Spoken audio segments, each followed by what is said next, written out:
I'd like to call a meeting of Tuesday, January 20th, 2026 to order, acting under the provisions of the Code of the Town of Barnstable, Section 112-1 through 112-7. The Historical Commission will hold a public hearing on the following applications. The following applications have been determined significant and were referred to public hearing. This meeting of the Barnstable Historical Commission is being recorded and broadcast on the Town of Barnstable's Government Access Channel. In accordance with the Massachusetts General Laws, Chapter 30A, Section 20, the chair must inquire whether anyone else is recording this meeting, and if so, to please make their presence known. Anyone else recording? I'm not seeing anyone. All righty, thank you very much. We ask that during the afternoon's proceedings, cell phones be turned off and that conversations other than those before the commission take place outside this remote meeting. When an application is called, we ask the applicant and all interested parties and abutters to identify themselves. Lastly, as a best practice for meetings held remotely, where we may not be able to visually identify who's speaking on each occasion, we ask all commission members and participants to identify themselves before making any motion or comment. Online audience members wishing to participate during the public comment section of a hearing can use the raise hand button to notify the chair. Dial-in audience members wishing to participate during the public comment section of a hearing should press *9 on their phone to notify the chair. All participants will be muted. You must be recognized by the chair to participate. Our first order of business, take roll call attendance. Mr. Clerk, would you be kind enough to do that, sir? Sure. Thank you. All right, so Bob Frazee. Here. Barbara DiBiase. Here. Jack Kay. Here. John Richmond. Here. Now, other names, is Nancy Shoemaker here? Andrew Fisher. Cheryl Powell. So it's 4 of us, is that correct? Yes. Very well. Yes. And I know Nancy intends to be here, so hopefully that will improve the quorum when the time comes. And we may see Andrew also. I'm just not sure. Thank you, John. The first application this afternoon is 27 Marchant Avenue, LLC, 27 Marchant Avenue, Hyannisport, map 286, parcel 025, built 1778, a non-contributing structure within the Hyannisport National Register District. Remove existing roof structure and rebuild with the same slope 30 inches taller with new shed dormers on the front and back.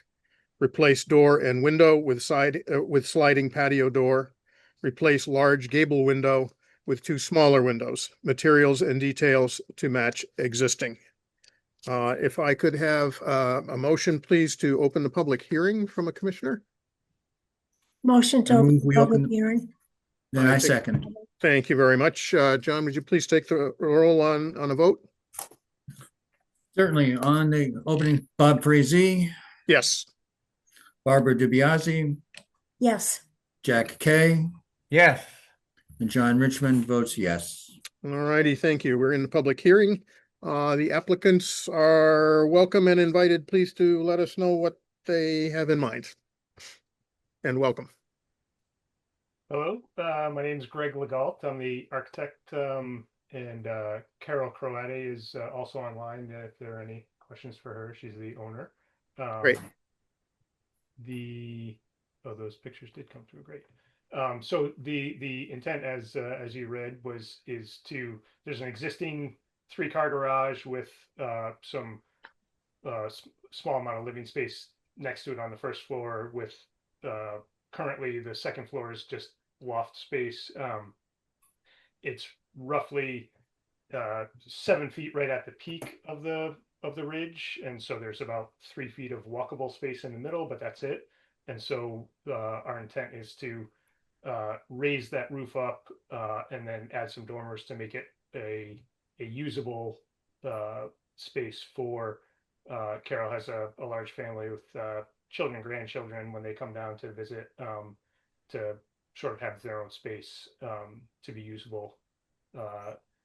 The intent is to match all of the existing trim details and materials. The cedar roof will be rebuilt.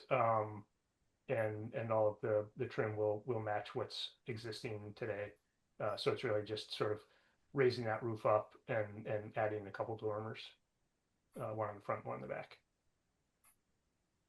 Okay, And we can, I don't know if I have control of the images here, but we can, what you're looking at is a 3D of the proposed.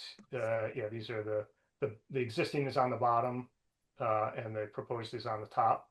So you can see there are three skylights in the roof. We're going to eliminate those and replace those with the shed dormer that has a triple window on the front. And then if you scroll down a little more, these are the end views. You'll see that the pitch of the roof is going to remain the same as well. That'll just go up. We're replacing the existing on the south elevation. There's an existing window and person door. We're going to replace that with a triple slider. Instead, get a little more light into that space. And then if you scroll down one more, this is the back that is up against the fence on the property line. And again, two skylights that will be removed, and the shed dormer will be on the back with a couple of windows in it. If you scroll down, I can't remember what's next. Oh, there's the floor plans. If you want to see the existing, the first page has the existing photos that you can see. So there's it's the garage is has a big window on the front with a gable. We're gonna, as that gable gets taller, instead of making that window bigger to keep in proportion, we're splitting it into two smaller windows that are still decent size, but in proportion with the taller, slightly taller gable. And we're proposing to raise it 30 inches, the roof. And with that, I think hopefully that explains it, and happy to take questions. thank you very much. When I was looking at this, my perception is that the new elevation of the roof peak will not exceed that of the adjoining residence, correct? That's still subordinate to that by a fairly substantial amount, and I think that's helpful. Yeah, correct. All righty. And I would add, for Commissioner's sake, one more time, that this was deemed a non-contributing building in terms of the National Register District. In calling it in for a hearing, in addition to our own policy as a commission now, I also felt, because of its proximity to a national landmark, it was very important to everybody's eyes on it, just as a matter of performance. It's just kind of how we should do things. Do any of your commissioners have any questions or comments at this point? None for me. No, John, you content with what you see here? Yes, and as a general rule, I don't like to say anything before Jack does. Jack, I didn't see your picture in the lineup here, so I'm hoping you're still with us. I am with you. There you go. What do you think? Did you have any reactions to this? Yeah, because it's not a listed structure, we don't need to be concerned about the pitch of this roof. It's Yeah. just going to be taller. But it does Right. not match the pitch of the main building. It doesn't, although it doesn't now either. So, I mean, it No, hasn't, that's right. So it hasn't from the beginning. So it's not a very drastic change in my opinion. No, it's not. I just something that caught my eye. Sure. Do we have any members of the public interested in commenting, or any public comment in the record for this, Erica?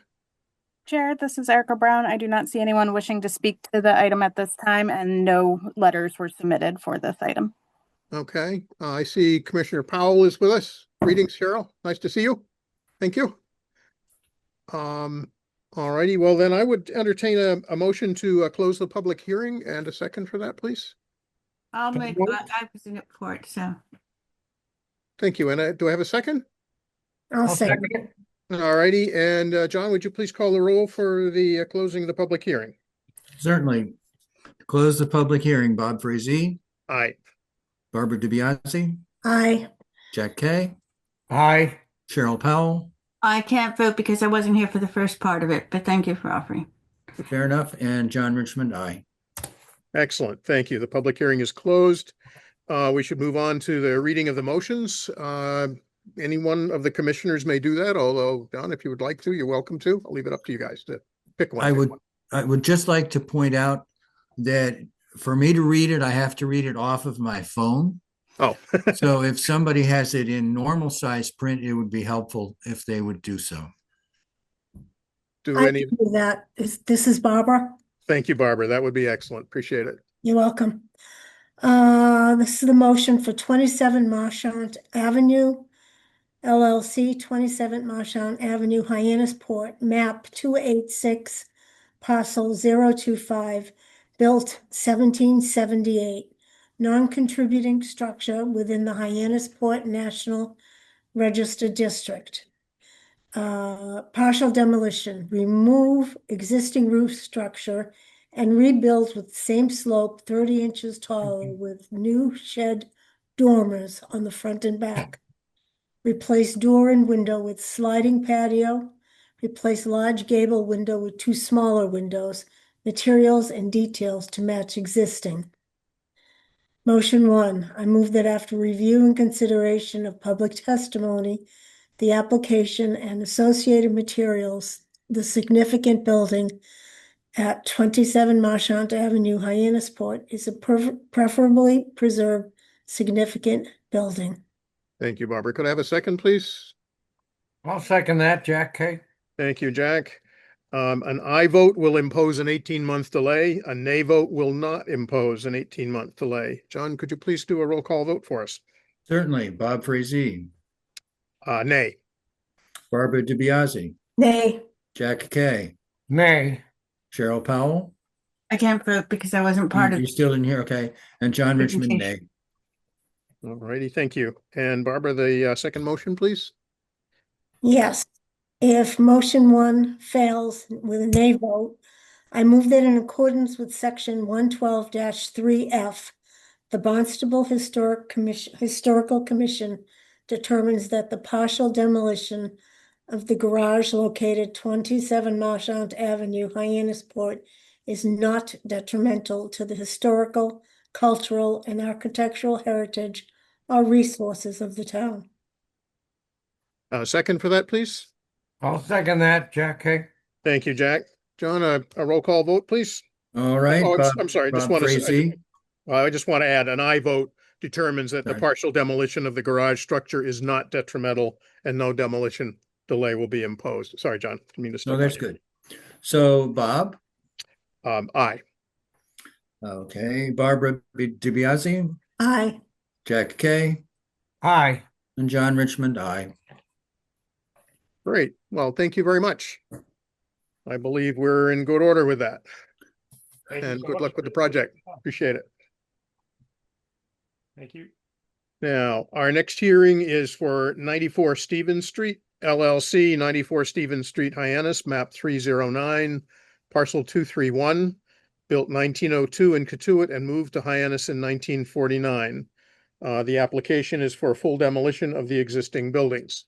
John, I understand you said you were going to recuse yourself. Is that correct? That is correct. Okay, very good. Well, we're So- going to, I'm We're going to going to- turn off the audio and video now, okay? that's fine. Thank you. And I'll pick up where John would normally do this and ask for a motion to open the public hearing, please. So moved, Jack. Thank you, Jack. In a second. I'll second that. Thank you very much, Cheryl. And need to get my list of who's here in front of me because I forgot that I was going to be doing that. Nancy's not here. Cheryl? Yes?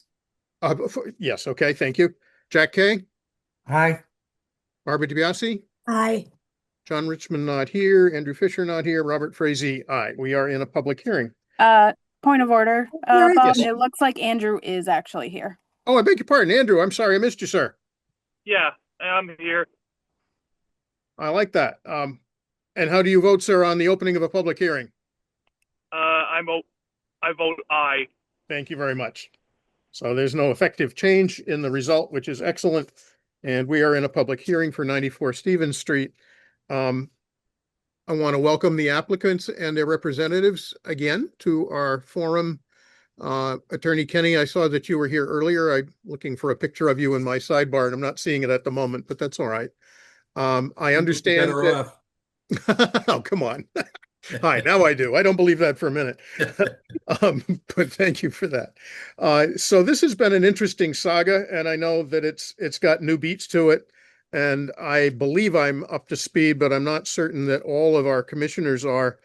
And Attorney Kenny, I wonder if you would be kind enough to sort of outline where you think we are at the moment with just the slightest thumbnail review of how we left it the last meeting, which was to come to this one prepared to have a pretty robust conversation and hopefully a solution. And I think something has developed in the interim, which is a good thing.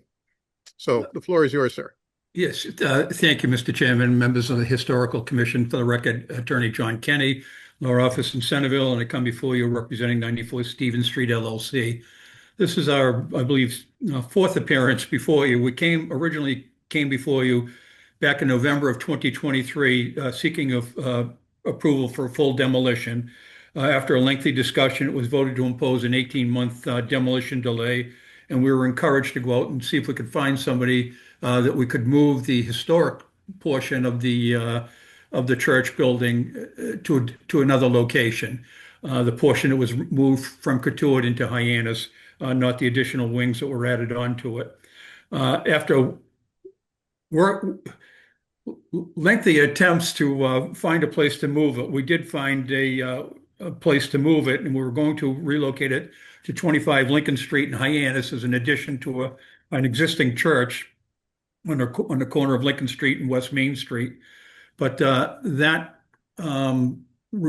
move fell apart for the simple reason that the church was asking for my client to do a significant amount of additional work that was not agreed to. So we basically withdrew from that agreement. We'd come to you, gotten approval for that. We withdrew it. We came back to you for some guidance on how to come back, and it was suggested that we come back requesting a new full demolition of the structure. But we're also instructed to reach out to various organizations to see if we could find a location for the historic portion. We did reach out to the Historic New England, Protect Our Past, and the Katuitt Historical Society. And Katuitt Historical Society was the only organization that responded. We got a nice response from Cindy Nickerson, the curator and architect, archivist, and she copied Molly DeMello, and I see that they're both in attendance. And it was suggested to us that there may be interest. I guess the name is public now, but and I'm looking for the name of my notes here. But Mr. Frank Responti, and Mr. Responti is here as well. It was suggested to us by Cindy that Mr. Responti originally had interest in when we first came before your board, but didn't feel that it was economically feasible. And he has again expressed interest, and he's been negotiating and working with my client working with Mr. Responti. The last I understood was there was still, Mr. Responti, I believe, was getting some estimates for work to be done to cite this on his blog out in Marston's Mills. So I guess I could throw it over to Mr. Responti. He can kind of bring us all up to date on it, if that was all right with you, Mr. Chairman. Sure, absolutely. Thank you. All right, thank you very much, guys. Frank Responte here, longtime resident of the Cape, Barnstable, from 1969. Back in 1973, my family had procured some property next to a cranberry bog in Katuitt. During the 70s, 80s, 90s, we were very tight with the family that owned it. Recently, within the past 10 years, I procured the cranberry bog from the town of Barnstable. It was a town foreclosure on my prior neighbor. I took it over. Going back to the archives, this cranberry bog dates back to the 1870s. Hmm. It's one of the first in the area, and I've been fighting tooth and nail to do a renovation effort. This bog is organic, hand-worked, very traditional in style and methodology. So when I first saw this opportunity of having one of the oldest structures in Katuitt come back to Katuitt, I was very thrilled about it. But like Mr. Kenny said, financially, it didn't make sense. And as time progressed over the years, I stayed in touch with one of the big house movers in town. And essentially, he did come back to me as well and say, Frankie, you're crazy. This is with all the town projects going on, it'll be an act of Congress to close Route 28 with all the sewer work going on. I was like, okay, I'm really not interested in that. But my Katuitt Cranberry Farm, being that old, I have some upland parcels, and the team from Starbucks has some really good ideas about dismantling it and moving it. But again, the concern is, boy, on my farm on the upland lots, you have to outweigh the cost of doing this. It's got the cool factor, 1902. I would open it up. I do all my 1930 machinery, processing of cranberries, hand-picked scoops, really old school. I feel that there's a possibility to move it in pieces and put it back together again on one of my upland lots from 94 Stevens Street to 94 Brittany Drive. Mhm.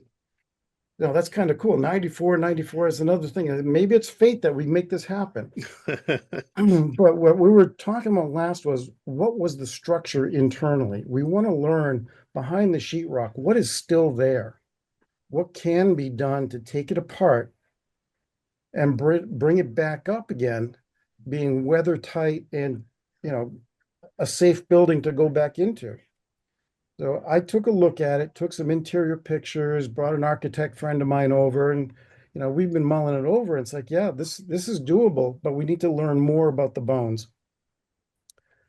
So we kind of left it at that. I've reached out to a few people, the building department, the historical team, the CPA team, the CPC committee. Excuse me. We've also talked to Cindy Nickerson over at the Historical Society. I really want to see what possible avenues we can go down to make this happen. I would hate to see this thing go down and be demolished. There's a lot of value to it. I'm one of the people in town that really wants to preserve our historical agriculture. Mhm. I'm one of the last working bogs by hand. These are the kind of things that once it's gone, it's gone. Cost wise, it has to be reasonable, because I can go buy a brand new barn, a Morton building that is a replica. That would be fantastic. But again, let's bring Katuitt back to Katuitt. So I'm open to ideas and discussing what we can do to make it happen. And that's where I stood at this moment. Mr. Chairman, if I may, Yes, sir. Erica, I sent you some pictures late this afternoon of the interior. Is it possible to bring those up? We're- Yes, you're Oh, gonna have to great. be a little bit patient with me. It wouldn't let me put them all into one PDF, so I can flip through them. If I'm going too fast for anyone, please let me know. You will see, we had talked about a soft demolition as suggested by Mr. K also, but when you see, it's just all basic standard 2x4s. Full dimension 2x4s, I would say, though. Right. Now you're out of my league. No, they were milled to a slightly larger dimension than modern timber. That's all. It would all depend on where you're looking as well, team, because the hips on that barn structure were added on afterwards. The original core structure is a main post and beam design. And then the side wings that were added are 2x4 construction. Interesting.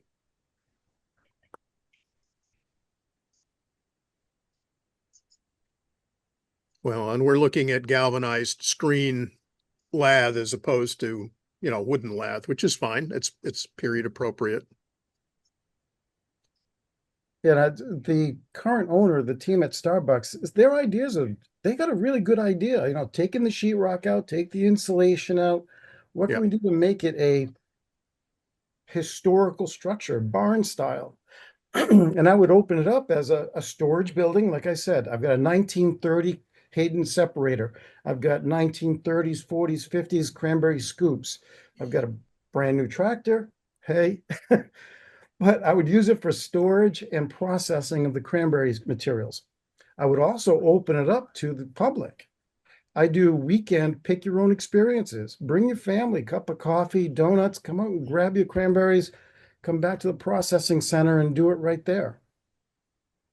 Excellent. The windows are classic for the Oh. period. I mentioned this to Erica when we were discussing the building some time ago after Nancy Shoemaker was able to go in, which is wonderful, by the way. And Attorney Kenny, I hope your clients understand how appreciative we were that they were able to get together and get some photos inside from a documentary perspective as well. But these are classic first decade, 20th century, the way this is done. This is very typical.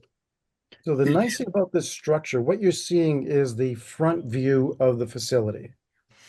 The windows on the front and the side, we'd like to keep them period correct, Mhm. provided that they stay in the condition that they're in and there's no rot or damage during any disassembly. The aft portion facing the north side of the building would be wide open. And Yeah. I'd have to work with a construction team to, when it goes back up again, to fill in the back wall and put in a barn sliding door. Yeah. I wonder if there are any photos of the building when it was moved to indicate what that back wall might have looked like. May not be necessary to do that, but it's just one way of Right. sort of going back to the date of the 1902 kind of concept. Right. I'd love to learn more. It's like I found what I found via the web and some of Jim Gould's work from years ago on the postcards. There you go. Cindy, I don't know if you have any other archive materials on the structure when it was put up, but again, we may not Cindy's come to a holding up resolution something. today, but I really want this team to think about keeping this structure part of Katuitt. Mr. Chairman, Cindy sir. Nicholson's holding up something. It might be a photo. Yes, this is Oh, a thank photo you. of the original part of the church. That's at the back of the church now. It's tinted, but it really is charming and an important part of Katuitt's history. We have a interpretive board on churches in our Katuitt Museum, and this picture is on it along with some information about the church. And we love Frank's idea, and we know that from having talked to him, he'd welcome the opportunity for us to have programs out there. I love that it would be a combination of the historical church and the historical bog.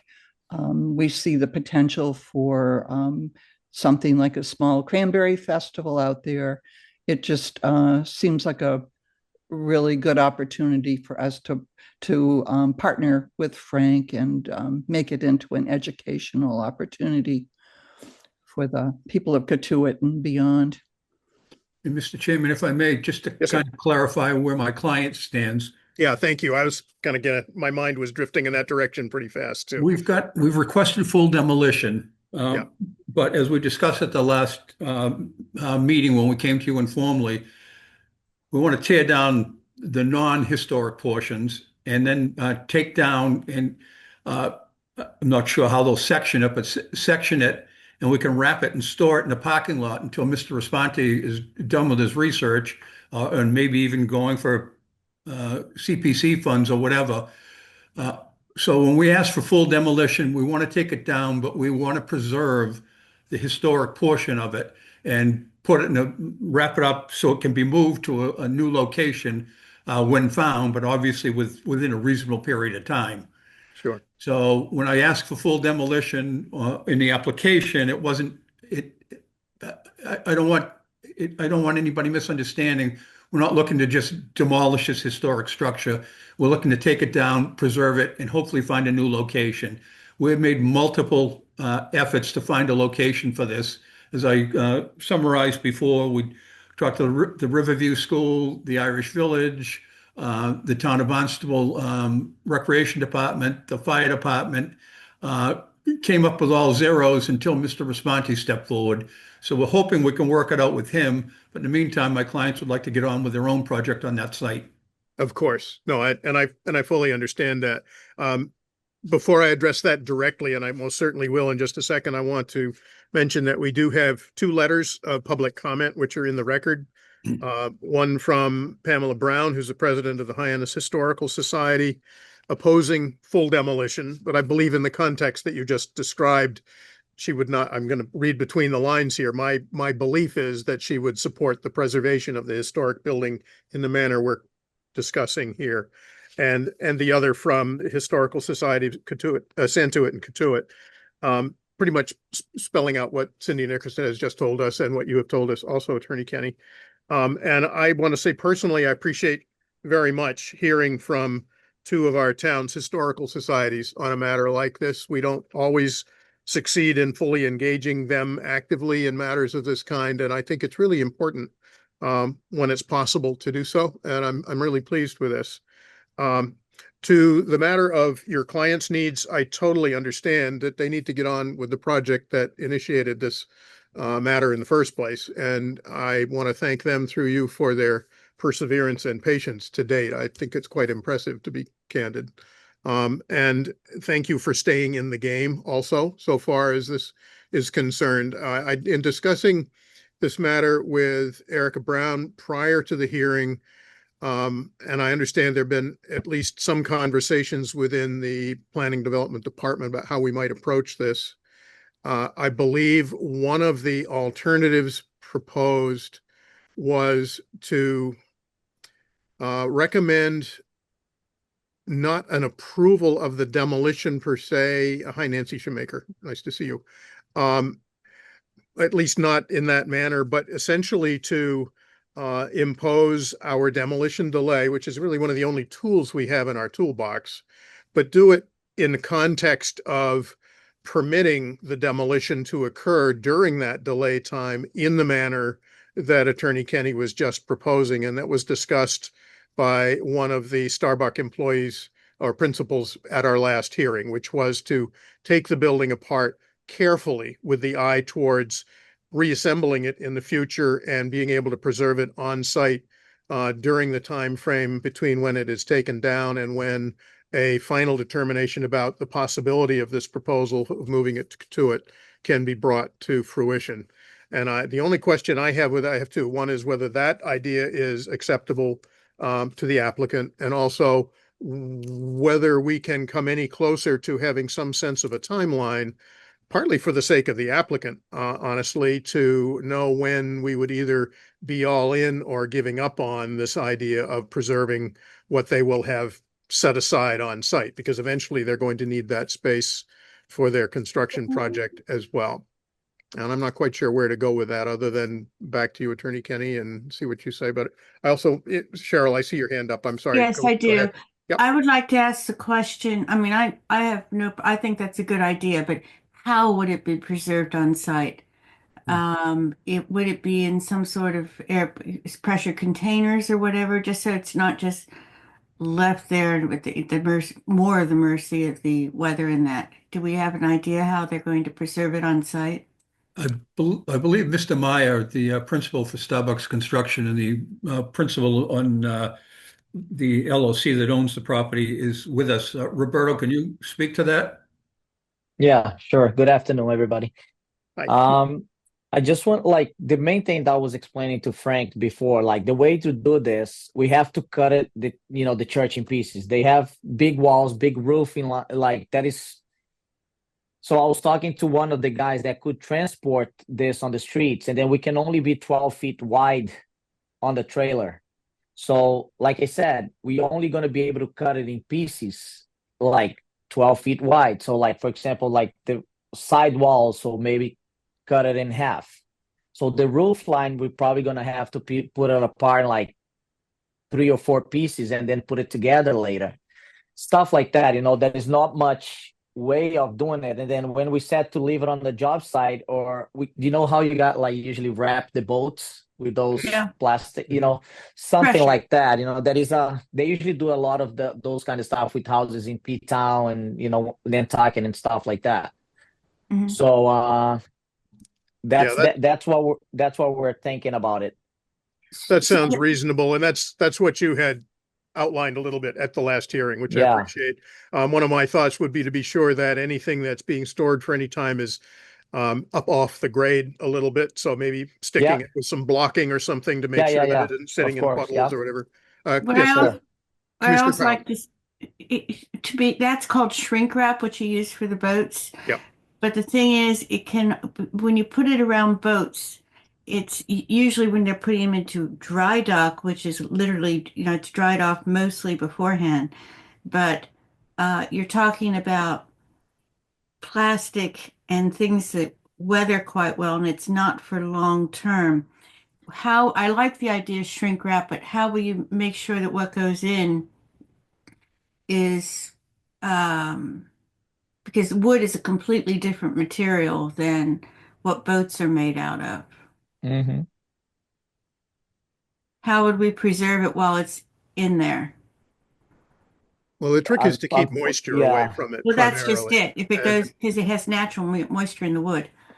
The best thing that we can do is just, shrink wrap and cover up with some tarps or something. Like, other than that, it's a big, like it's big. So there's no other way yeah, to do it. I don't believe it, yeah, trying to stack pieces in a manner that prevents corners and sharp edges from puncturing through the covering, I mean, is one of the obvious things. So in a shrink wrap boat, you're using the contours of the boat to your advantage, or you're putting it over Yeah.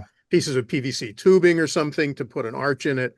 I'm sure there's a way. I mean, a construction company has the resources and the skill sets to put something together that will work. I think everybody needs to agree on the concept first, which is to cut it in the largest pieces manageable and possible, which is what you're talking about doing, cutting it at points that make sense from a reassembly point of Yeah. view. So they're not just random slices through a wall, but they have some association with the timber frame inside as well, which I think you would do.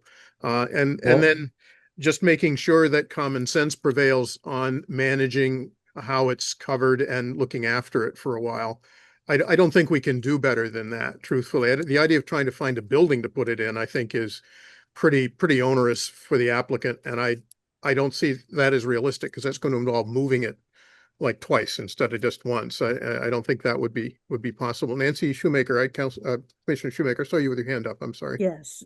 Sorry, I had a major problem here, but anyway, I'm here. I know if you're about to have a vote, I understand I can't vote, but have you talked, Erica, did you show the pictures that I sent you of the interior of the building?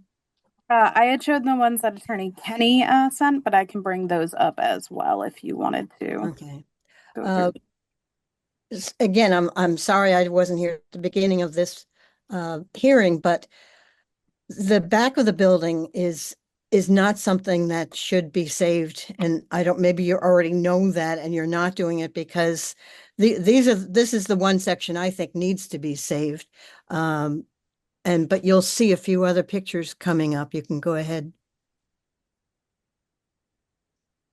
Yeah, go to the next one after that, and the next. The back of the building is absolutely a mess. It's also was built barely 75 years ago.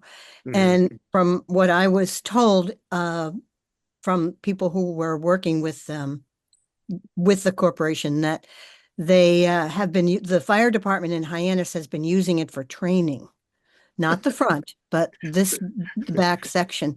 And I mean, I could show you many, many more pictures. I think the next one, it might be the last one. Yeah. The next one, yeah. I mean, that's doesn't even show, but doors were taken off, and torn apart and hatcheted. And so again, I'm coming in new to this particular meeting, but I hope that you're only talking about the part of the building that started out in Katuitt. Yeah, that's You are correct, still. Nancy. We're focused on the 1902 Yeah. original church from Katuitt and not anything beyond that. We've also acknowledged that the north end of what was that building isn't an end at all anymore. It's basically an open space that's open to the rest and the bulk of what has been the church all of these years at its present location. So there'd be some structural issues as soon as the main body of the building is gone, of course, and then a bit of a puzzle for Frank to work through on site at his new location when he gets there about how to configure a new rear for the building. But I think all of those things are pretty manageable subjects. And I don't want to take too much more time with this, but I want to make sure we get where we need to go. Barbara, yes. So, Excuse Go ahead. just a small question. Mhm. Could I have some reassurance that by taking this apart, and I understand that it's needed, it does not lose its historical value? Good question. It is a good question. Everything is a little bit relative here. I'm not trying to equivocate, but I want to say that ideally the building would not be dismantled if you could avoid it. But that's a big if. And in this case, I don't think it's avoidable because I believe in order to move it anywhere, it will need to be taken apart. And it's a question of the care and the common sense with which that's approached as a process. And the fact that Frank is in consult with Roberto, I think is very helpful. Sure. And I'm seeing this as maybe a best we can do scenario, not the best of all of the world. I mean, the best would be to leave it in place. No offense to anyone, but obviously but that's not going to happen. It's not a listed building. It's not a National Register building. So moving it or dismantling it and reassembling it, even if the reassembly is not perfect, is not going to delist it in some fashion. So I think in essence, as many of the historical elements that are visible now as can be preserved in the reassembly, ideally in the context in which they are now, facing the directions they do and oriented to one another as they are now, is probably the best we can do to preserve the historic nature of the building. That's just my opinion, but it's the best I can do to answer your question, which is a good one. I agree with Cheryl. Cheryl, do you have a thought on that? I mean, you jumped in and said, yeah, it's a good question, and it is. Do you It have any is a other good ideas of that? question. I think you're right that it's relative if it loses its historic value. It's how you rebuild it. I mean, some things that they're falling down, you build replicas, and when that's rebuilt, part of it is going to be a replica. In part. Yep. It'll be using the original materials. I think where that question is pertinent is, let's say somebody wanted to make major modifications on it 10 years after it's restored. Is it then treated like a 75-year-old building, 75 plus old building, or is it treated as a new construction? And I think you need an attorney, and I think we have one president who We do. might shed light on that. But I think that would be my curiosity. No, that's a good question. But you also have the danger of death by neglect if nothing is done. You have the danger of that, which doesn't sound like that will be the cause of a problem and a new destination as described here. If in the course of time one endeavors to obtain anything like public funding, you mentioned CPC, Frank, for example, you will have to put a preservation restriction on it. It will have to be deemed worthy of such an effort by the Mass Historical Commission. And my guess is that's going to be too long a stretch. I don't think that either of those things will work in this case. Again, that's just my personal opinion, but I don't believe when it's been dismantled and moved. I was given the same feedback. Okay, I don't believe it will still qualify for that. And more than that, if it did, you'd be required to put together a preservation restriction with the Mass Historical Commission and town's approval. And those are pretty ironclad, bulletproof restrictions, which you as an owner of the building, particularly wanting some flexibility in how you use it and what have you, I think you would find that pretty onerous. As do many, sometimes it works, but it's not the rule, it's the exception when it does, other than for buildings that are publicly owned or what have you, which are different to begin with. So I a little bit am circling back to my original question Attorney Kenny regarding how we as a commission approach this and whether if we propose to impose our 18-month delay, but do it with a manuscript sentence written in, so to speak, which we'll have to do as we go today, Can I say something? permitting within that range the demolition of all but the historical part of the building and permitting the dismantling and storage of the historical part within that time frame. Is that a manageable manner of decision for your client? And Roberto, you jump in too if you want. I'm not meaning to just pin this all on Attorney Kenny, but there you go. It's kind of the negative approach the way I look at it. I would rather get approval for demolition with a restriction or, the sentence that you want to add that we, as part of the demolition, that we take down and preserve the historic portion.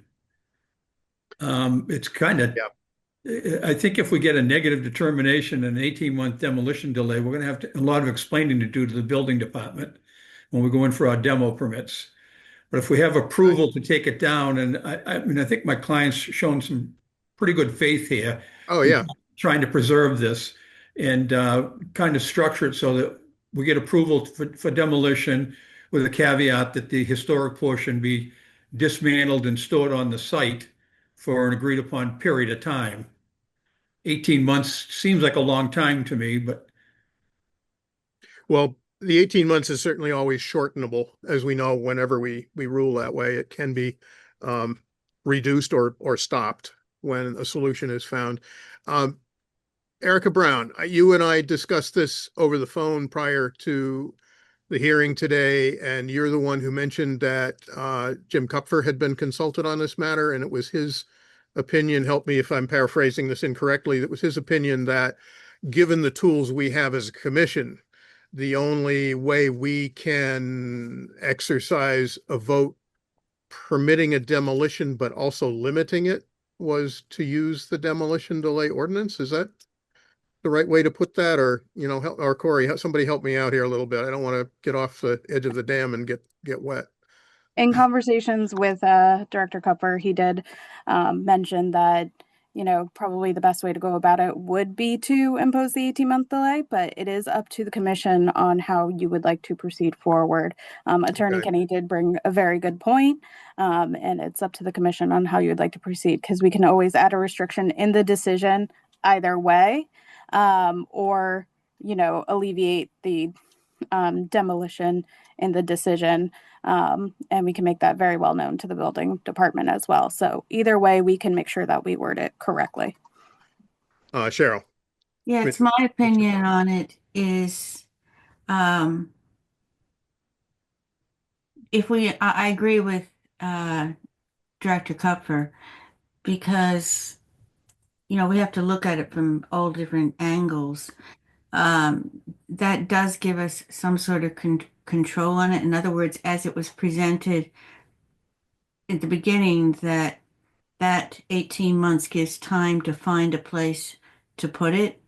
But what happens, it puts the onus and the urgency on actually following through with that. Whereas if we get the full demolition, let's say they can't find something, or can't find a place to put it. I mean, it's still then been demolished. And as to the wording, I would suggest that we actually single out that the preservation would be for the 1902 original church, because that stipulates where it is. I think that needs to be a part of this, no matter which way we go. I'm sympathetic to your point about the positive versus the negative, Attorney Kenny. I get that. One way or another, because there's an application to demolish, I believe that the commission is constrained to use the motions and the votes available to it through our Chapter 112. And that gets to findings of significance and whether or not a delay is imposed based on those. It's not a perfect fit for every circumstance. And I guess I have to say, I feel very strongly that's true in this case. Um, to answer Commissioner Powell's comment about kind of keeping people's, I'm going to paraphrase and use my own hyperbole, but keeping people's feet to the fire on getting a solution found and not forgotten. I kind of feel the applicant's already there because they have a project they've delayed so long already. And I don't want to be in their way just for the matter of a performance maneuver on our part as a commission if we're not required to do that. I don't feel that would be fair or constructive towards the end we all share, which is the preservation of the 1902 building. I think as a matter of good faith, it's fair, and this is a public hearing. We can, hold the applicant to the promise that it will be dismantled as correctly as possible and stored as kindly and with the best preservation methods available possible on site, and leave the gentleman, Mr. Respanta from Katuitt, to work things through with them and with whatever other organizations he can, the Katuitt Historical Society as well, and go from there. My only question is, Erica, when we make motions and go for a vote here, we still need to do the motions we have before us with some modification, I would assume. We don't really have another alternative, do we? Correct. Okay. So, And as a point of order, real quick, Bob, it yes, looks ma'am. like Roberto had a comment. Oh, I'm sorry. I jumped right in, Yeah. sir. Beg your No, I'm pardon. sorry. I just want to make sure, because one of the main things, I just want to bring it up again, and then we talked about this when we first bought this church. Before we bought it, we went to the town to try to find, if this was a historical church or not.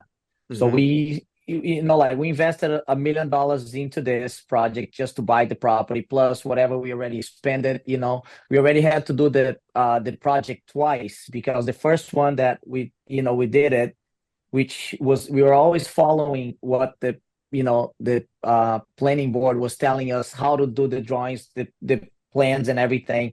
They declined the first one, so we spent over $40,000 with plans Wow. that we had to redraw them.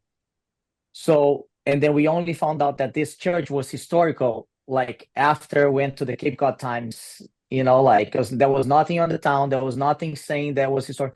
We're here willing to do everything, but we already extended our permits twice. As like I mentioned this before, like we extended the building permits, we extended the demo permit, we had to reissue the demo permit, and like I just I just need to do, like, our money's tied up over there as well, just Yeah. on the interest rates and all that stuff. And I don't know, like, we're wishing to see what we could do. Like, we're not saying that we're not going to do anything. I just want to see, like, if that was the best option to try to, we would like our permit expires again on February 19th. Wow. That's So, very soon. yeah. So that's where I'm going against over here. And then I have to reissue. We already paid over $50-something thousand with permits, and it was already extended once. So I just want to bring that up too. So Roberto, Thank you. No, thank I you. appreciate that. What can we do to my site? All the pine trees have been removed. I've got 2 oak trees that got removed. We can start the site prep right away. What would it take? And I think this is part of the requirements discussion, both legally and as co-partners on moving this thing. Because when you're taking that building apart, to put it back together like a jigsaw puzzle is going to be very difficult, especially on the historical side of it. So we're gonna have to strengthen it, re-strengthen it. And in my dialogue with the building, not directly with the building inspector, but listening to what the town has been saying, the plan that I have to put it on the site would be very simple. I would get a slab set up. It would be treated like an outbuilding. It wouldn't be a habitable location. Mhm. It would be on a concrete slab, secured to the slab. Roberta, we can get the walls back up as fast as you deliver it. If we can strike a deal, it can go right back up again. Okay, so from a commission perspective, Frank, and thank you for that. I mean, what you can arrange with Roberto and Starbuck is functionally between you guys. Okay, that's not a commission process. Right. What is of commission concern is doing the best we all can collectively to preserve the building and being fair to all the parties involved. And my way of thinking now is what we should be doing is, I want to ask in a minute if there's any more public comment, but bringing the discussion to a close and then working on a vote that is manageable for all parties, that fits the needs of the commission to work within its statutory parameters, but also leaves room for the applicant to get on with their project and preserve the 1902 building as a not demolished, but technically it's a form of demolition, a disassembled structure that would then be stored and preserved on site. And I think in essence, we're all agreed that that's the idea. And I think the trick is to just be able to get on with it rather than holding things up too much. It does leave it up to you and Roberto, you and Starbuck, to figure out if this is a doable thing. But it's the only thing that's in play from the commission's perspective. And I think it's kind of our last shot, to be honest. I feel that the other alternatives have been tried diligently by the applicant and have not worked out. And, you know, that's the game this is sometimes. Sometimes it works and sometimes it doesn't. Yep, I'm exactly. thrilled. I'm thrilled that it might still. I'm delighted that it could go back to it. I think we all are. But I think unless other commissioners have something else they would like to say, I want to ask if there's any. Yes. Oh, okay. I see two. First, Cheryl. Two things. First is just a reminder that it doesn't have to be an 18-month delay. It could be an 18-hour delay. You know, it's, you know, whatever happens, it's not going to be an 18-hour. But the other thing is a point of order. And Eric, it's a question for you. Have I been here for any prior times that this has come before us? Yes, but this is a new application. It is a new, I just wanted to make sure this is a new application. I thought it Yeah. was, but I wanted to verify the standing to know if I can vote or not. So Yeah. Correct. I can. So- This is a I new believe so. application. Okay, Yeah. thank you. Yeah, also Attorney Kenny was kind enough to go through the full scenario, which is very helpful. It's one of the reasons I hoped he would do that, was to make sure we were all in the loop on the same page. And Commissioner Shoemaker, you had a hand up too. You're muted. There you I go. have dogs in the room, so I don't want them barking here. When I went in to the building, I was impressed with the vestibule.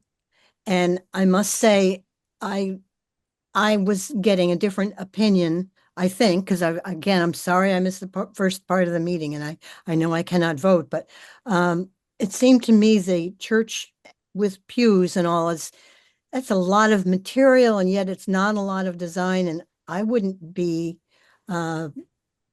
object to their saving windows and trim and so on, and maybe not saving that voluminous piece of structure, the Yeah. the whole church part, because, and maybe is that already decided that Yeah, that's not even in the running. The Oh, only good. So section is just the vestibule. just the 1902 church. Right. That's all Sorry, we're I had to talking bring about. that up, but No, that's yeah. okay. Well, it's important that we all be sure we're clear about it.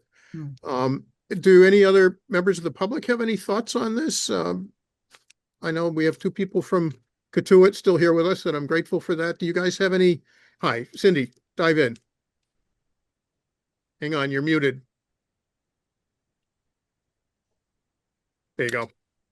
I thought that the 1902 part of the church was in the back. Well, it depends on describing the front or the back, but it's the part that faces the firehouse, basically. No, I didn't think so, but I could be wrong about that.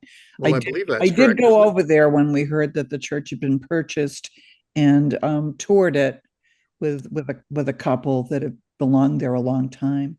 Well, And I thought when they were taking me around that they said that the back part not opposite the fire department was the original. Is that your impression, Frank? Originally, I thought the 1902 portion was the one furthest to the north, Oh, Yes, me too. closest to the skating rink.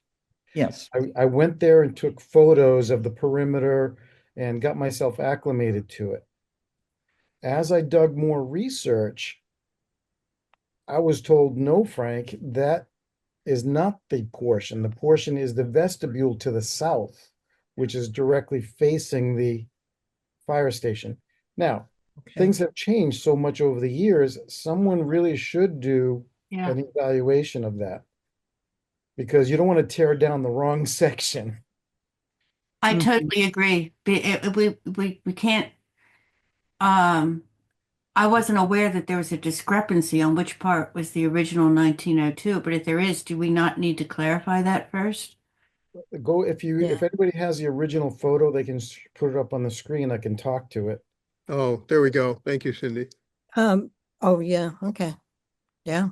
So now, if you zoom in on that, the portion that Cindy has in the front there is the main cavity or the main vestibule that Roberto and team have set up. Noted on the structure today, across from the fire station, there are now hips on that structure. Yeah, On the east side, you have the lavatories. On the west side, you have a storage area. And there's also a front facade that was built in projecting forward to the south, which is now the window frame assembly. So there's a small 2.5 foot, 3 foot foyer within the vestibule that has the vertical structure and then the glass panes on top. The original attic access is, again, 3 feet in up in the ceiling. So that's why, if someone could verify that through the town building records, that would be great. I don't know if town building records go back that early in a way that would work, and I don't know that the building is inventoried per se. Erica, is it possible to bring up the historical picture from Katuitt and the current picture? Yeah, give me 1 second. Yeah, thank you, Attorney Kenny. I think Can that's I good. just say that Yeah. in my tour around the building, the parts in the back of the building, it did not look like it was older material. A lot of now, of course, they could have ripped off the trim and put something new on, but it did not look, the northern part did not look to me at all like it was the original historic sections of the building.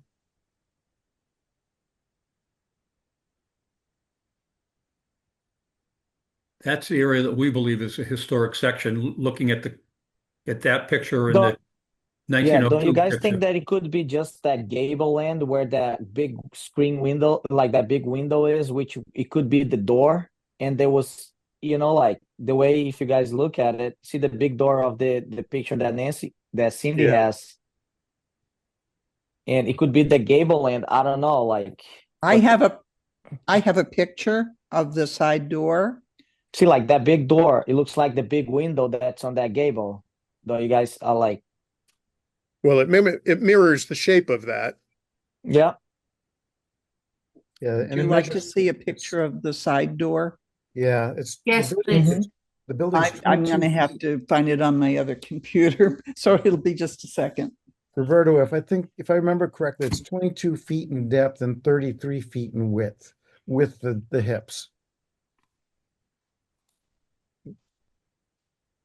which is bigger than that vestibule shown in that picture. yeah. Yeah.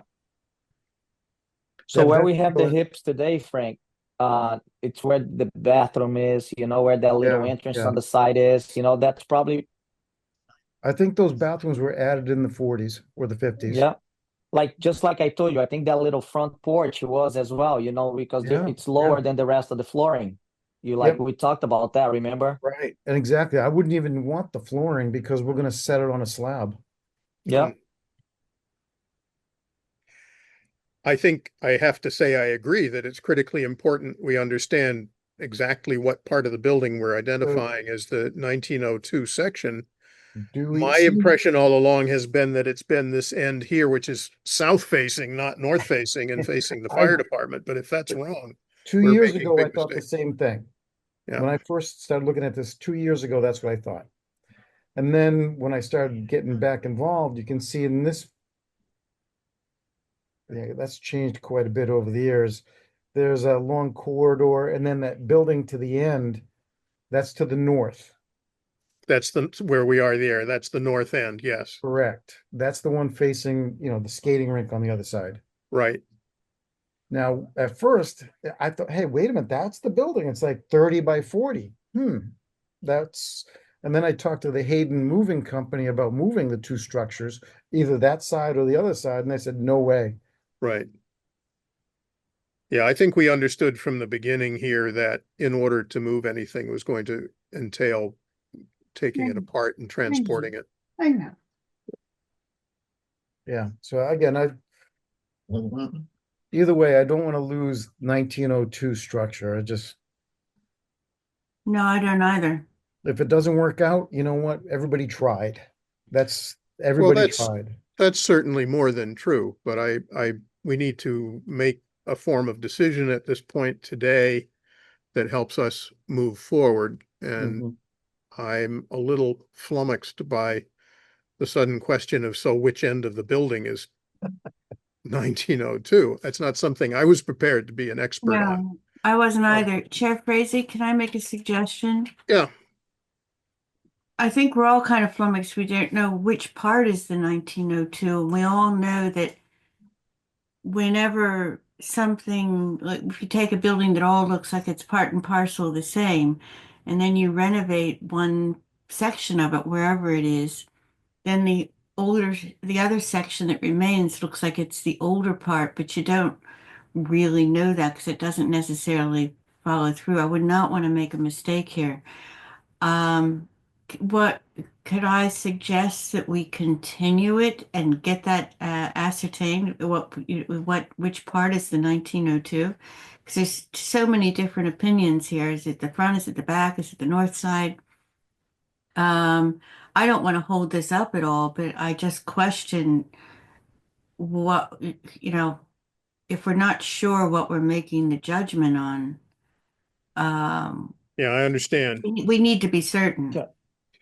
Chair, I understand that, but I understand you guys saying this, but how long is it going to take? Because like I said, I have my permit, and I was just like, if you guys check in, as we already extended once our permit in Massachusetts, you can only extend once. Otherwise, you have to reapply the whole thing again. Oh boy. I'm going to have to reapply for demolition. I'm going to have to reapply for all the permits and, for 4 buildings. Yeah. So I understand what you got, the point of all this, and then we're not going against it, saving anything that we can. But I was talking to Attorney Kenny earlier today. I really need to make a move on this. How am I going to approach this? Because right now, there is a discrepancy already that which part is the historical part, and here I understand, what you guys want to do. We are willing to help and save it as well, not going against it, but moving forward on my project, moving forward with everything that I have into this already. I need to just have something that before February 19th that I can work with. Understood. Chairman, if I may make a suggestion, maybe Yes, sir. vote with the understanding that we will preserve the 1902 historical portion as identified by the historical committee within 10 days. But what if the historical committee doesn't have proof of which part was the 1902? What if we had to go to the Tracer artifacts or something like that?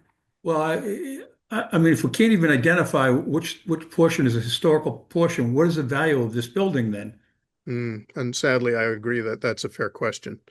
I think I would also add that throughout all of the hearings that I've been part of, and I've been involved in all of them, right from the beginning, it's been the portion of the building that we're seeing on our screens right now that we've been talking about, and that was going to be moved to over to the other church and all. Am I correct in that? Am I? Yeah, That's and what then I you can probably be right, Mr. Chairman, because like as you open it up, everything, the 2x4s and 2x6s, like if you guys really look at the pictures, I don't know, they don't look like, like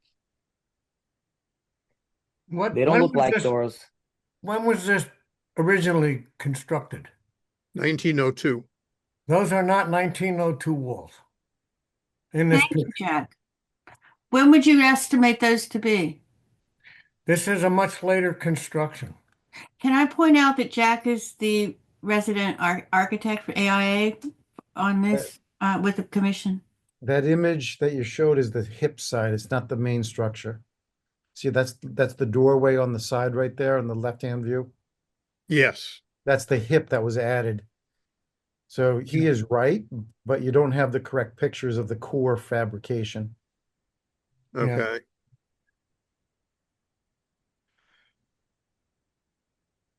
Well, let me ask this. Those of you who are personally and directly familiar with the structure, and Frank, you're one of those, and Roberto, you're one of those.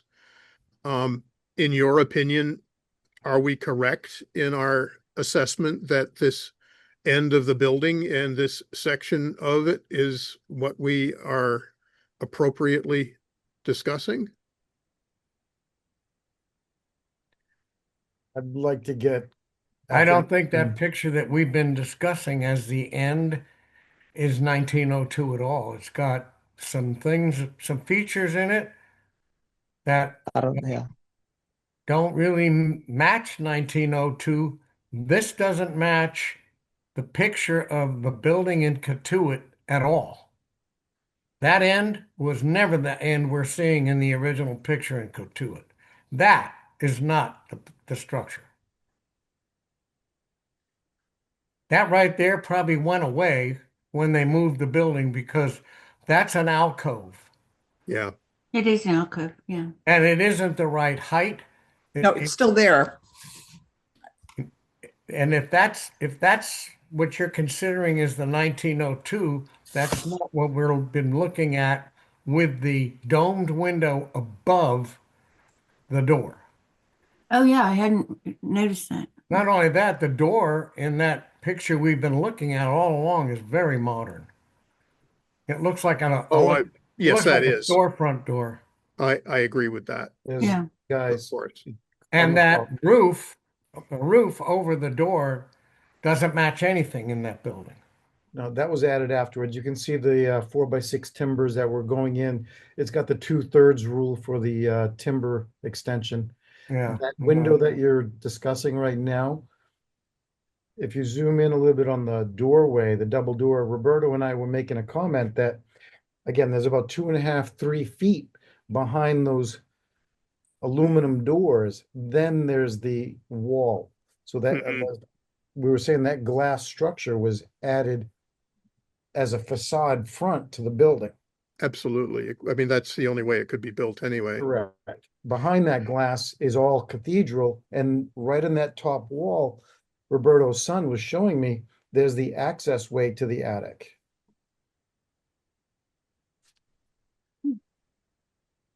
Okay. What do we see as our way forward here?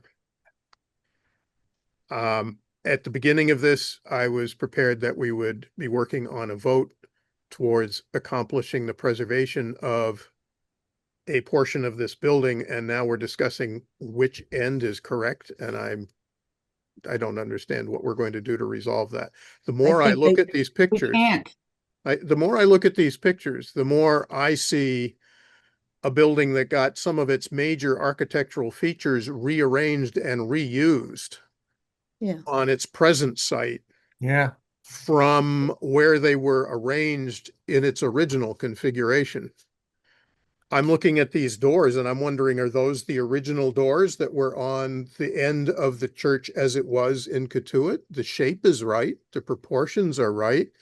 Would it make sense that they would have kept them but reused them in a new location in the enlarged church?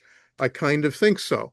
I don't want to touch a nerve or a chord here, but I know that another church has made efforts to rearrange itself a number of times over the decades, and reusing historical sections or segments in new locations has been a part of that process. And I want to say that it's not quite routine, but it's not out of the routine. It's not historically appropriate to do such things if you come to a commission like this or a historic district commission that may have jurisdiction somewhere to ask for permission to do such things. But long before any of us existed, these were freely the way choices and decisions were made. And Well, the structure Um, itself is going to be put together with cut nails, mortise and tenon in 1902. yeah, And I think Roberto, if I'm going to be, I'm going to be on the Cape tomorrow. I'd uh, love to go in there with you because Sure. I'll tell you which end of this building was built in 1902. That's what I was going Okay. to suggest. Didn't know when you were coming back. well, that would be very, very helpful. What we do need to do is know once that's identified, then what? Because I do not want to keep this timeline going on endlessly for Roberto and Starbuck, nor can we do that as a commission. But But before we go on, we've been offered 10 days to go in and look at it. I I've taken agree. 30, 40 pictures that people can also look at ahead of time. So again, I'm not allowed to vote on this one, but No, I appreciate that I comment, think Nancy. the 10 days is generous considering what they've Well, gone I think through. it's very generous considering what agree. they've done already. Cindy, I see your hand is up still. I'm sorry, I didn't mean to not recognize you sooner. You're still muted. There you go. Yeah, I think whoever said it is right about like the door being moved to a different place. Yeah. But the people I spoke to when I went to the church were Peter and Yvonne. Excuse me just a second. Cooper. I have a feeling they live in Yarmouth. I probably have their phone number somewhere, but I would also suggest talking to them as people who went to the church and seem to have gone there a long time and be familiar with it. Well, it makes sense if we have someone who has some personal history with it who might understand how it was put together. But I doubt very much if there's going to be someone who's going to remember the details from 1947. Well, no, I didn't mean 1902, but in 1947 when it was moved. If someone were really with it and still here, they could say, well, so what was it that was moved and what did it look like when they put it down on the ground in Hyannis? But that's very challenging. It's worth a try if we have somebody that, is accessible. I think Jack's offer and the idea of, getting this figured out within 10 days is supremely helpful. And what I don't know is how we can leave this that will allow Starbucks to continue the process they began so long ago and not have to go back to the drawing board or get re-permitted in so many ways that, because of our getting hung up now, we've cost them a lot more money, which is totally not my idea of how we do things if we can help it. Can I ask a question of Erica? Is there any way we can do an emergency meeting before their deadline? I don't know that we could because it would have to be advertised and it would have to meet legal advertising and such. Corey, if 2 you have weeks. any insight on that, I've never had an emergency meeting before. Well, what's your posting time for the agenda for these applications? Like 48 hours. 48 hours? Oh, is it? I mean, I don't see an issue if you need to continue and hold a meeting as long as you post the agenda 48 hours in advance. I don't see an issue. If you Okay. need to hold another Zoom meeting in 10 or 15 days, then as long as we post it appropriately, then I don't really see an issue. Okay. And in order to I do continue, believe to continue, we do have to have a time, date, and place certain. what she was saying is what I was thinking too. Yeah. So we would need to pick a date for that is soon enough for the applicant. And far enough out to be advertisable and postable. That part doesn't sound so difficult. If it's just 48 hours, that's not that hard. Jack, you said you could get there tomorrow, right? Or in the next couple days? I can be there anytime this upcoming week. I'm going to be in Logan at 5 o'clock tomorrow morning. Ugh. Good for you. Or not good for you, but bless you. Dedication. But we can certainly, if I can just get in the building between now and next Sunday, I can give you a report as to which end of this building was originally moved. You can call me, Jack. If you come down, if you're in the Cape, you can call me anytime, and then I'll be here. Like I'll give you my phone number, Erica. You can, Yeah, pass it Erica has along, that phone on numbers record. and stuff. I'll go over with you so we can look at it together. Thank you. I'll be happy to go with you. I've been in this antique business for a long time. All right, this sounds like a good plan. We need dates. So Erica, do you know them? Some we can put forward?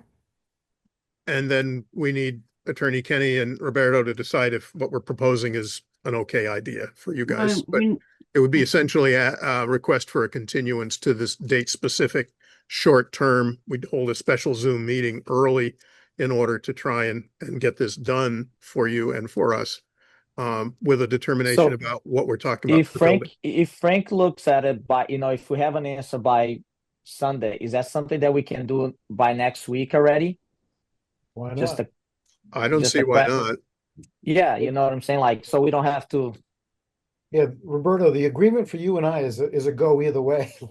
That's fine. Yeah, no, I understand. Yeah. Like, I'm just trying to, like, because I have to plan my side as well before February 9th, like I said. That's my main thing on this. So for sure. Roberto, you're going to meet with Jack. Yeah, I'm going to meet with Jack. Yeah. And if Jack can get there, I mean, Roberto can meet him anytime. So if we can, get this done. I mean, I have a meeting with the building commissioner at 4 o'clock next Tuesday at a site, so that wouldn't work for me. But if we can all agree on a date now, we just, once Jack gets in there, 48 hours to post it, and let's have the meeting. Maybe we Can I can. suggest the end of next week sometime? Let me, Sarah, are you there for communications? I am here. Oh, Hi. bless you. For scheduling a meeting, they want to make sure we don't have any conflicts for next week for continuance. It looks like either Tuesday or Thursday would probably be the best days if we can, be done before town council on Thursday, maybe. Attorney Kenny said he had a meeting on Tuesday. Did you not? Yes, I can do it earlier than 4 o'clock, but I have a 4 o'clock meeting at a site with the building commissioner. How about Wednesday or Thursday? Wednesday, I have a conflict for Old Kings Highway that I admin for. But Thursday we have town council. So, Sarah, would that be a feasible solution? What about Friday? Yeah, we could make that work. It just depend on what time. What day we're talking about? Looking at Thursday, the 22nd. 29th. Oh, the 29th, I'm sorry. Yeah. 29th. Does that work for Attorney Kenny Can and that Roberto? can that be around like 2 o'clock or so? I may be traveling out of country on the 29th. Okay. 2 o'clock. Does that work for everyone? Yes. Let me check my patient list. Hold on a second.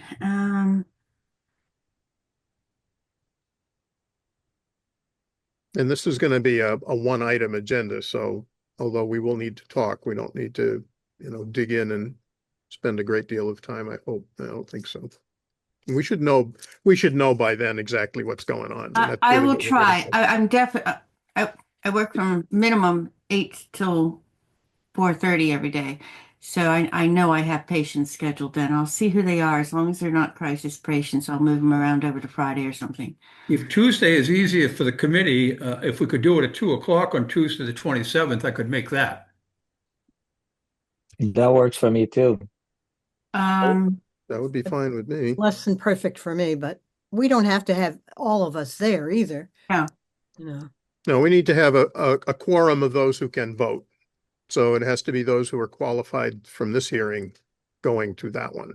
Yep. And Sarah, as a point of order, Nancy, Mhm. if this is continued, you can mullen in on the item as well if you review all the meeting and get that signed and back to town clerk for to get it clocked in. Mhm. So then you'd Sarah, be can able to vote. oh, sorry. And that meeting will be a Zoom meeting? Yes, Sarah, can I just verify with you that, because I don't have the town calendar in front of me, that that doesn't interfere with either the, I mean, Thursday would be better for me, but does Tuesday or Thursday interfere with, I know it doesn't interfere with the HHDC, but either with Human Services? No, it wouldn't be a problem because we'd be meeting via Zoom Okay. and it would not be live, just like this meeting is not live. So, Oh, I know for location. I just want to, since I chair the Human Services, so I don't, I'm trying to think where we put it. I think the next one's in February, so I think we're clear. Carol, Thursday for would be, Tuesday, there's only Board of Health and Waterways Committee, so according to the town calendar, so we would be okay. okay. that sounds good. All right, so If let's that's doable. confirm it. Two, So two, you, 2 o'clock? o'clock on 2 o'clock on Tuesday, the 27th. Is that right? Okay, you want me to make a motion on that? Yes, as long as Attorney Kenny and Roberto are good with that, 2 o'clock And- on Tuesday. And Is Jack, that- Yeah, that I'm gives you okay with enough that. time? That gives you enough time, Jack? For what? To have visited the site and yeah, because what you Well, were I'm gonna saying. you visit go- this, if I can, I'm gonna visit the site tomorrow or Thursday. Yep. It's So at- that sounds I'm like it here, fits all Jack. So things. I'll wait for your contact to call. So I'll be here. All right, can Roberto get my information from you, or is it reportable during the meeting here? If you are fine with me sharing your personal information with Roberto, I can send him your phone number, and vice versa. Roberto has already given permission for me to share his. That's the best way to do it. That keeps And- it all off the Zoom, which is very important. So good for you all. Finally, before I make that motion though, Erica, can you check with the town attorney that we are allowed by our ordinances to have an additional meeting in the month? We're on one meeting a month. So just want to make sure we're not breaking any ordinances or anything. Of course. We want it to be a legal meeting. I don't see anything stipulated within the code per the meeting itself and how many meetings we hold within the month. It's just per how long we have to open an item and make a determination on an item. Mhm. Right. Yeah, it's as long as it's the agenda is properly posted, I don't see an issue with holding another meeting in a month. I don't think there's anything in the ordinance that stipulates against a certain number of meetings. The reason I ask is because I asked for Human Services to be able to meet a second time during the month, and I was told we couldn't do it. But that doesn't mean I asked the right person, so that's Well, fine. it could just be staffing with communications. Could be. Okay. Mhm. Yeah, I mean, there are a number of variables at that point, but I think we've got the bases covered here. And if both Corey and Erica feel comfortable with this, I'm fine with doing this. I Everybody think good? it'd be good. Yeah, I think if you would like to make the motion to continue this to the date and time discussed, I would be thrilled. Okay, so Just we as got- a point of order, Cheryl, Sure. it's date, time, and please make sure that you say it's going to be held remotely via Zoom. Thank you. All right. And correct me if I'm wrong on anything. So with regard to 94, thank you for that. 94 Stevens Street LLC, 94 Stevens Street, Hyannis, map 309, parcel 231, built 1902 in Cotuit, and moved to Hyannis in 1949 with regard to full demolition of the existing building. I make a motion that we continue this to the 27th, Tuesday, the 27th of January at 2 p.m. and it will be via Zoom. Excellent. Thank you very much. Could I have a second on that, I'll please? second that, Nancy Shoemaker. Nancy Shoemaker. Oh, Um, maybe I shouldn't because I wasn't in this whole meeting. Well, Oh. would someone else like to second it then? I'll second. Thank you, Barbara. All righty. So polling on this motion for continuance. Cheryl, Commissioner Yes, Prowl, aye. Jack Kay, Aye. Barbara DiBiase, Aye. John is recused. Andrew, Aye. thank you, sir. And Robert Frazee, aye. So the motion to continue to Tuesday, January 27th at 2 p.m. via Zoom carries. And thank you all very, very much for your patience and perseverance. I didn't know this was going to be a world of so many new discoveries, but clearly it is sometimes. Thank you. I Uh, appreciate it, guys. Well, thank you, Roberto and Attorney Kenny particularly, and those of you from Katuitt, all three of you. I appreciate it very much. Thank you all. All righty, let me find my missing agenda here and get back to our next item, which is Hadley, Thomas and Laurie, 55 High Street, Katuitt, map 035, parcel 028, built 1874, inventoried. Removal of existing bulkhead enclosure, non-compliant stairs, and second floor deck. Replaced with modest 250 square foot addition with small roof deck. Rebuild front porch and expand it and replace rear deck with a similar deck. Vinyl siding and trim to be replaced with clapboard and architectural shingles. Windows to be replaced with architecturally accurate, energy efficient windows. Could I have a motion, please, to open the public hearing? So moved. And a second, please? I'll second it. Nancy. All righty, and we'll have a vote on that. Nancy Shoemaker, Aye. Cheryl Powell, Aye. Jack Kay, Aye. Barbara DiBiase, Aye. John Richmond is back. Hi. Get back, aye. Thank you very much. I should have let you do this. I apologize. I didn't see your picture. I was covering it with my piece of paper here. Andrew Fisher. Aye. Thank you. And Robert Frazee, aye. We are in a public hearing on 55 High Street, Katuitt. Welcome and thank you for your patience, folks. I didn't realize you would be sitting in the peanut gallery quite so long. I apologize for that, but here we are. It was interesting to learn. So I could see you paying attention. I hope it was interesting, at least along the way. well, I actually know Attorney Kennedy and Roberto just from being around, so it was Good for interesting you. to hear. So Okay, great. well, thank you everyone for your time. My name is Brendan Shields. I'm actually Tom and Lori Hadley's grandson. So cool. they've both since passed away, 23 and 22, and that's kind of how we ended up in this process. Erica was kind enough to provide that whole write-up. It was awesome in the office about like the history of the house. So it was purchased by my great-great-grandfather in 1926. It's been in our family ever since. In 1945, there was an apartment constructed as part of the second floor, and they constructed an exterior staircase. When both my grandparents passed away, it coincided with me and my family moving back full time to the Cape. The house is in need of a lot of work.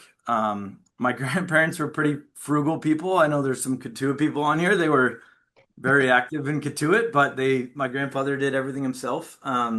So it really needs a lot of improvement if it's gonna survive the next 150 years, which is the goal.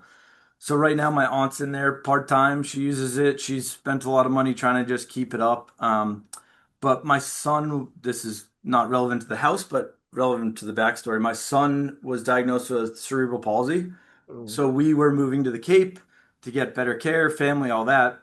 It kind of worked out that this house it's in our family. It's now owned by my aunt, my mom. They both were like, hey, if you can figure it out, we can we can make it work for the family, and then it stays in the family. So kind of the three, again, I've never done this, so stop me at any point. But the three main kind of points I think to talk about is one is the exterior. It's just vinyl siding, windows that are really old and drafty. Some are replacement vinyl windows.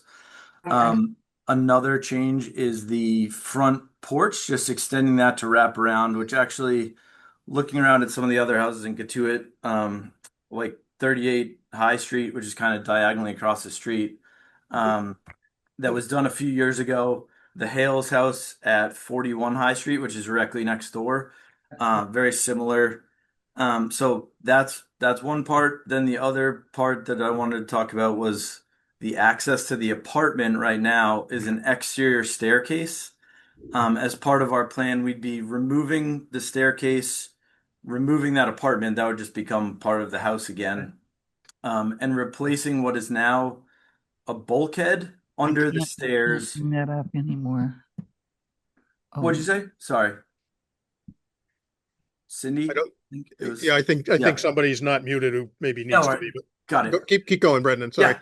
No problem. So right now there's a small office that kind of juts out with a bulkhead access down to the basement.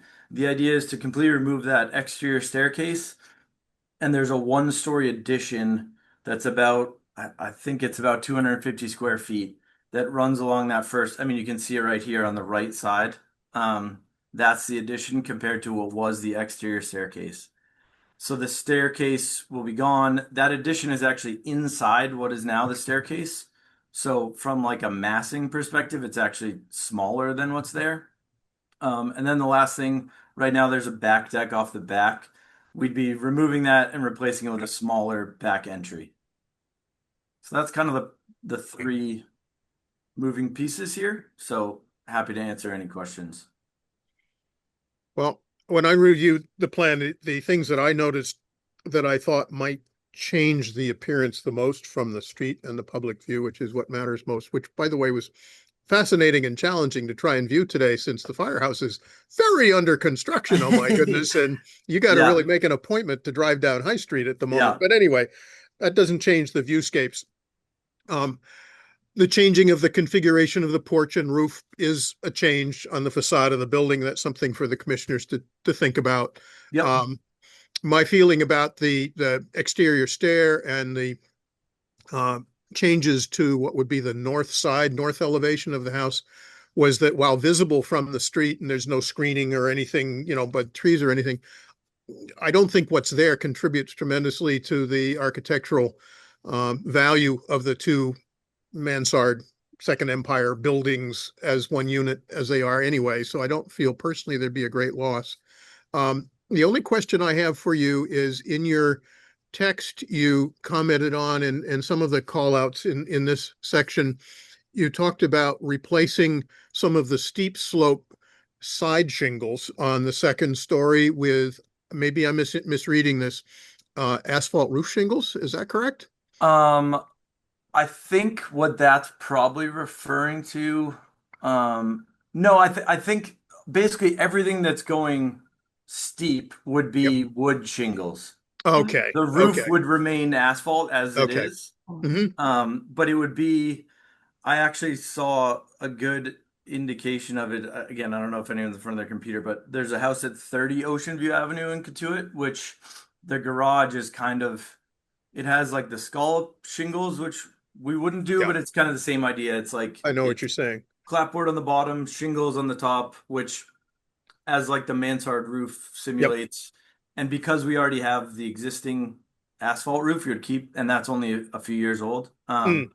So we'd be replacing all the vinyl siding with shingles on the top.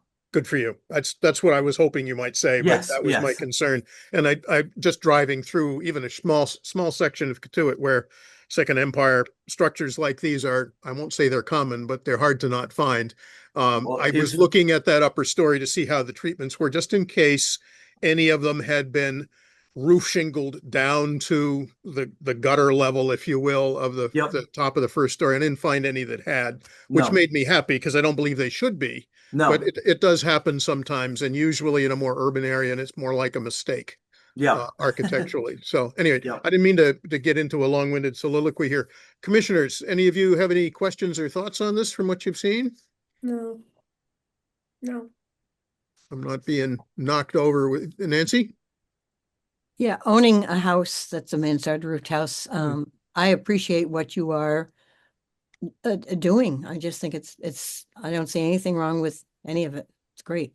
Awesome. Thank you. Yeah, I mean, it's funny. When I first broached the subject with my wife, she didn't love the design. And then I showed her some of the ones that have been restored back to what they should be.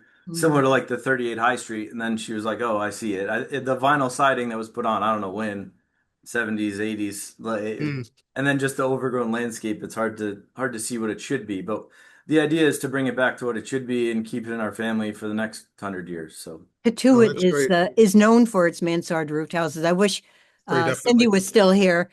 What are there, 28, 35? I mean, there's a lot of mansard roofed houses there. It's true. There are a lot. I tried to find other examples, and the most I could find were all in Katuitt. So Mm. Yeah, yeah. Do have your eyes open and your wallet protected when you start taking the vinyl siding off if it's really been on for that long. yeah, It's usually put on for a reason, yep, and usually it's put on a little bit after when it might have been optimal.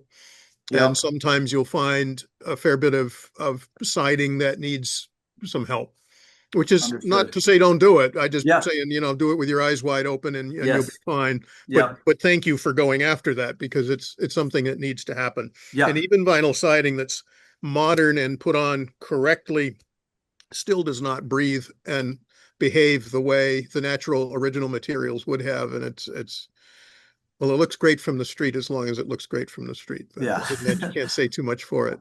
Understood. Yeah. Any other commissioners' comments? Any members of the public wish to comment on this? I don't believe we had any written comments. Didn't see This is any. Erica Wren. I do not see anyone wishing to speak to this item at this time. Okay, great. Well, not seeing any other comments, I would entertain a motion to close the public hearing. I move that we close the public hearing. And a second, please. I'll Second. second it, Jack. Okay, and John, would you be willing to please read the roll and take the vote? Certainly. Bob Frazee, Aye. Nancy Shoemaker, Aye. Andrew Fisher, Aye. Barbara DiBiase, Aye. Jack Kay, Aye. Cheryl Powell.